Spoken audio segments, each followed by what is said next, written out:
ಜೊಲ್ ಸುರಿಸೋ ಗಂಡಸರ ಸಂಖ್ಯೆ ಕಡಿಮೆ ಇಲ್ಲ. ಆದರೆ ಊರಿನ ಹಿರಿಯ ಮನುಷ್ಯ ಈ ರೀತಿ ಹೆಣ್ಣಿನ ವಿಷಯಕ್ಕೆ ಹೆಣವಾಗಿ ಹೋಗ್ತಾನೆ ಅಂತ ಯಾರು ಊಹಿಸಿರಲಿಲ್ಲ. ಅವತ್ತು ಬೆತ್ತಲಾಗಿ ಬಿದ್ದಿದ್ದ ಆ ಮುದುಕನನ್ನ ನೋಡಿದವರಿಗೆ ಮತ್ತೇನ್ ಹೇಳಬೇಕಾಗಿ ಉಳಿದಿರಲಿಲ್ಲ. ಆದರೂ ಅಲ್ಲಿಯ ಜನ ಮಾತಾಡೋದೇ ಬೇರೆ. ಹಾಗಾದ್ರೆ ನಡೆದಿದ್ದು ಏನು?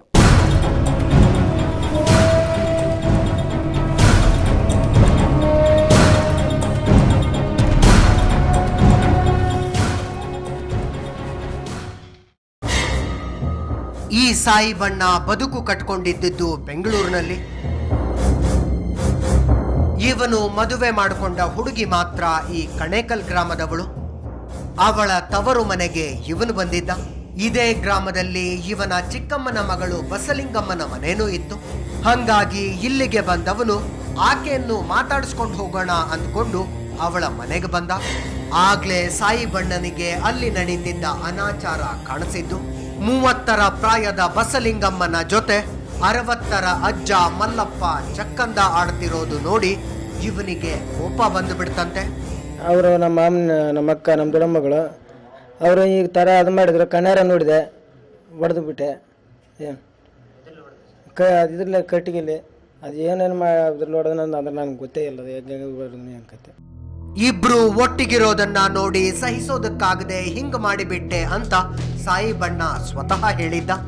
ಆದ್ರೆ ಅವರಿಬ್ರು ತೀರಾ ಮುಸ್ಸಂಜೆ ಹೊತ್ನಲ್ಲಿ ಇಂಥ ಕೆಲಸ ಮಾಡ್ತಿದ್ರ. ಅದು ಅಲ್ಲದೆ ಅನೈತಿಕ ಸಂಬಂಧಕ್ಕೆ ಬಿದ್ದವರು ಹಿಂಗೆ ಬಾಗಿಲು ತೆರೆದಿಟ್ಟು ಮೈ ಮರೆಯೋ ಚಾನ್ಸ್ ಇದೆಯಾ? ಯಾಕೋ ಇವನು ಹೇಳ್ತಿರೋದ್ರಲ್ಲಿ ಸತ್ಯ ಇಲ್ಲವೇನೋ ಅಂತ ಒಮ್ಮೆ ಅನ್ಸಿತ್ತು. ಅದಕ್ಕೆ ಸರಿಯಾಗಿ ಊರ ಜನ ಕೂಡ ಮೃತ ಮುದುಕನ ಬಗ್ಗೆ ಒಳ್ಳೆ ಮಾತೆ ಆಡಿದ್ರು. ಒಳ್ಳೆ ಮನುಷ್ಯ ಇದ್ದ ಸರ್. ಪಾಪ 6 ಮಂದಿ ಗಣಸು ಮಕ್ಕಳು, ಒಂದು ಹೆಣ್ಮಗಳು, ಒಂದು 5-6 ಎಕರೆ ಭೂಮಿ ಅದ ಸರ್ ಅವರಿಗೆ. ಅಂತ ಮನುಷ್ಯನ ಕೆಟ್ಟ ಮನುಷ್ಯ ಅಲ್ಲವ. ಎಲ್ರೂ ಒಳ್ಳೆಯವನು ಅಂತಾರೆ. ಆದ್ರೆ ಮಲ್ಲಪ್ಪಜ್ಜ ಅಷ್ಟೊತ್ನಲ್ಲಿ ಬಸಲಿಂಗಮ್ಮಳ ಮನೆಗೆ ಹೋಗಿದ್ ಯಾಕೆ? ಆಕೆ ವಿಧವೆ ಹೆಂಗಸು. ಮೂಲತಃ ಗುರುಮಟ್ಕಲ್ ಪಕ್ಕದ ಅರಕೇರ ಗ್ರಾಮದ ಬಸಲಿಂಗಮ್ಮನಿಗೆ ಚಿಕ್ಕಂದಿನಲ್ಲೇ ಈ ಕಣೇಕಲ್ನ ತಾಯಪ್ಪನ ಜೊತೆ ಮದುವೆಯಾಗಿತ್ತು. ಅವಳಿಗೆ ಮಕ್ಕಳಾಗ್ಲಿಲ್ಲ ಅಂತ ಗಂಡ ಇನ್ನೊಂದು ಮದುವೆ ಮಾಡಿಕೊಂಡಿದ್ದ. ಅಷ್ಟಾಗಿ ಕೆಲವೇ ದಿನಗಳಲ್ಲಿ ಡೊಳ್ಳು ಕುಣಿತದ ಹವ್ಯಾಸ ಇದ್ದ ತಾಯಪ್ಪ ಒಮ್ಮೆ ಕುಣಿಯೋವಾಗ್ಲೇ ಬಿದ್ದು ಸತ್ತೋದ.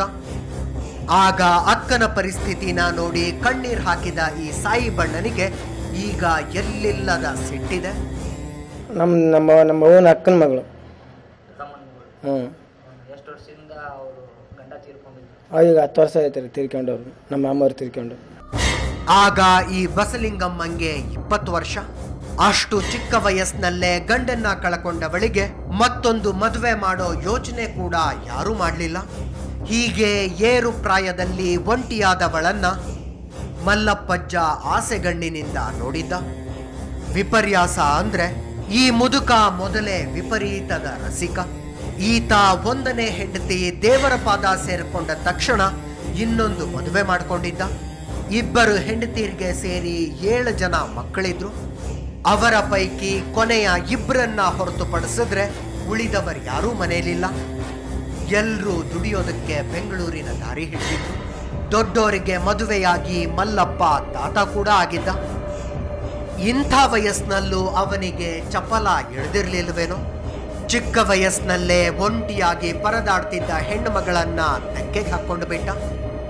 ದೇಹದ ವಾಂಛೆಗಳನ್ನ ಗೆಲ್ಲಲಾಗದ ಹುಡುಗಿ ಆಸೆ ತೀರಿಸೋ ತಾಕತ್ತಿದ್ದ ಅಜ್ಜನಿಗೆ ಒಲಿದು ಬಿಟ್ಲು. ಅದರ ಬಗ್ಗೆ ಊರ ಜನರಿಗೆ ಗೊತ್ತಿತ್ತಾದ್ರೂ ಯಾರೊಬ್ರು ಮಾತಾಡಿರ್ಲಿಲ್ಲ. ಅದೊಂದು ವಿಷಯ ಬಿಟ್ರೆ ಮಲ್ಲಪ್ಪಜ್ಜ ಊರ ಜನರಿಗೆಲ್ಲ ಬೇಕಾದವನೇ. ಹಂಗಾಗಿ ಯಾರು ಇವನ ವಿರುದ್ಧ ಮಾತಾಡಲಿಲ್ಲ. ನಾವು ಹೊಲ್ದಾಗ ಹೋಗಿದ್ವಿ ಸರ್. ನಿನ್ನೆ ಟಿಲ್ಲರ್ ಹೊಡಿಸ್ಬೇಕಂತ ಹೋಗಿದ್ವಿ. ಬರೋಷ್ಟರಲ್ಲೇ 5:30-6 ಗಂಟೆಗೆ ಸುಮಾರು 6 ಇಲ್ಲ 6:10 ಆಗಿತ್ತು ಸರ್. ಇದು ಕೊಲೆ ಆಗಿತ್ತು. ಏನು ಜನಂತರ ಇನ್ನೂ ಎಲ್ಲ ಅಡವೆಗಿದ್ರು. ಏನು ಜನ ಯಾರೂ ಇರಲ್ಲ. ಇಲ್ಲಿ ಹಳ್ಳಿ ಊರು ಕೆತ್ತಕಂತ ಹೋಗಬೇಕು. ಗಂಡ್ಮಕ್ಳು ಕೊಲೆ ಕೆತ್ತಕಂತ ಹೋದಾಗ ಇದು ಇಷ್ಟ ಆಗ್ಯದ.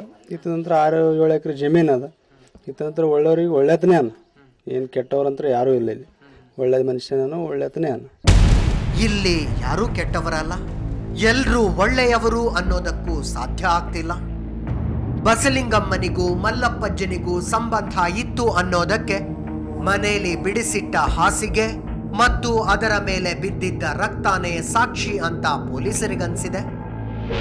ಒಂದು ವೇಳೆ ಆವತ್ತು ಮಲ್ಲಪ್ಪಜ್ಜ ಯಾವುದೋ ಮಾತುಕತೆಗೆ ಮನೆಗೆ ಬಂದಿದ್ದು ಅವರಿಬ್ಬರ ಬಗ್ಗೆ ಈ ಸಾಯಿಬಣ್ಣ ತಪ್ಪು ತಿಳ್ಕೊಂಡು ಈ ರೀತಿ ಮಾಡಿಬಿಟ್ಟ ಅನ್ನಬಹುದಿತ್ತು. ಆದ್ರೆ ಅಲ್ಲಿ ನಡೆದಿದ್ದೇನು ಅಂತ ಹೇಳೋದಕ್ಕೆ ಬಸಲಿಂಗಮ್ಮನೇ ಮನೆಯಲ್ಲಿಲ್ಲ. ಈ ಘಟನೆ ನಡೀತಿದ್ದ ಹಾಗೆ ಆಕೆ ಮನೆಯಿಂದ ಓಡ್ಬಿಟ್ಟಿದ್ದಾಳೆ. ಮಾನ ಹೋಯ್ತು ಅಂತ ಓಡಿದ್ಲೋ ಅಥವಾ ಈ ತಮ್ಮ ತನ್ನನ್ನು ಬಿಡಲಿಕ್ಕಿಲ್ಲ ಅನ್ನಿಸ್ಬಿಡ್ತೋ ಏನೋ. ಒಟ್ನಲ್ಲಿ ಅವಳು ಎಲ್ಲೂ ಕಾಣ್ತಿಲ್ಲ. ಅರೆಸ್ಟ್ ಆದ್ರೂ ಸಾಯಿಬಣ್ಣನ ಸಿಟ್ಟು ತಣದಿಲ್ಲ. ಬೆಂಗಳೂರಿನಿಂದ ಮಾವನ ಮನೆಗೆ ಬಂದಿದ್ದ ಈತ ಮತ್ತೆ ಹೆಂಡತಿ ಮಕ್ಕಳನ್ನ ಸೇರ್ತಾನ. ಸಾಯಿಬಣ್ಣ ಮಾಡಿದ ತಪ್ಪು ಕಾನೂನಿನ ಕಣ್ಣಿಗೆ ಹೆಂಗ ಕಾಣುತ್ತೆ ಅನ್ನೋದನ್ನ ಕಾದು ನೋಡಬೇಕು. ಇದರಲ್ಲಿ ಅನೈತಿಕ ಸಂಬಂಧದಿಂದಾಗಿ ಮುದುಕ ಮರ್ಡರ್ ಆದ. ಅಲ್ಲಿ ಹಳೇ ಬಾಯ್ ಫ್ರೆಂಡ್ಗೋಸ್ಕರ ಆಕೆ ಕೈ ಹಿಡಿದವನನ್ನ ಕೊಲೆ ಮಾಡಿಸಿದ್ಲು. ಅದ್ರ ಬಗ್ಗೆ ಒಂದು ಬ್ರೇಕ್ನ ನಂತರ ನೋಡೋಣ.